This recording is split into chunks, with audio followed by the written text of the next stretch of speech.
It's your local Swindon 105.5. The cost of living crisis is affecting us all, but how is it affecting the future generation? I'm Ben Morris, and I'm looking into the impact that it's having on people aged 20 to 25. Are they struggling? And if they are, do they know where to turn? I asked Kit Fountain, a student from the University of Winchester, how the cost of living crisis has affected them. The cost of living crisis has definitely affected everyone, but when I'm not studying, I do work in hospitality. So the first thing people cut out when they need to tighten their belts is going out to eat. And it's difficult trying to support yourself when there physically isn't the work to go around. So if people our age are struggling, is there anywhere to turn to? And if there are, do you think people actually know where to go?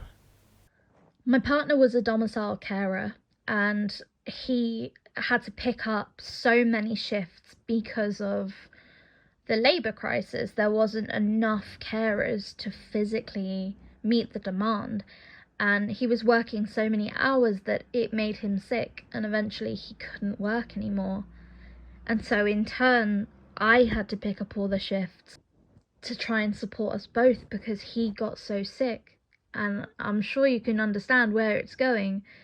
It feels like people our age are just taking it in turns to support one another, but there's no system that is advertised to us. There's no compassion. There's just get a better job, get more hours, work hard, and we are working hard. That's the sticking point. We're doing everything we can, and it's not enough.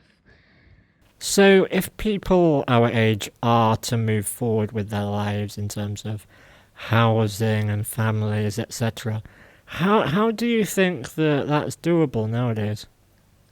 I know that when I was a kid, I thought that you move out when you turn 18, and that's when you're a grown-up and you have a house and a job and you start your family, but that's just not true anymore. The people that are lucky enough to have supportive parents, they get to live with their parents until mid-20s, maybe until they're 30. You always see those articles where people talk about how they bought their first home just by cutting a few expenses, but they don't mention that the expenses they're cutting out are rent and groceries because their parents are doing it all for them. I grew up in a house where late at night I'd hear my mum crying because she couldn't decide whether to buy groceries for us or whether to pay the heating bill because it was the middle of winter and she was scared that we'd get pneumonia. And that's always stuck with me, that my mum was put in that position, and now I see it everywhere. We're heading into the same thing again, and it's not just my mum, it's everyone. So in this crisis that we're living through at the moment, what sort of a situation do you think young people are finding themselves in right now?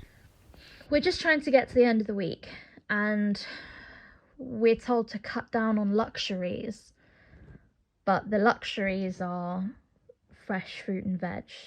They're healthy food options. They're hobbies to keep you sane.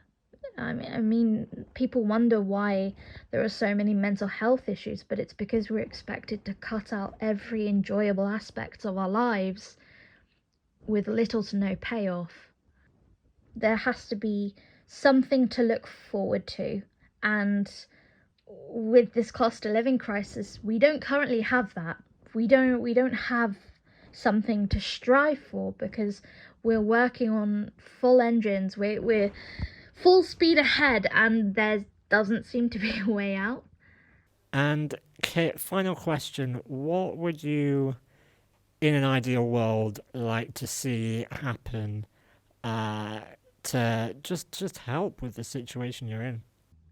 I would just like to see some indication that people care about young people. And I don't want to sound entitled, but maybe a rule that says they can't deny you somewhere to live because of your age, or they can't deny you somewhere to live because your roommates are not a nuclear family. Kit, thank you so much for being, open and honest about everything you've just said. We really do appreciate it. But unfortunately, that is the position that many young people find themselves in. However, there are services that can help, and over the next few weeks, we will be talking to them. What can they do?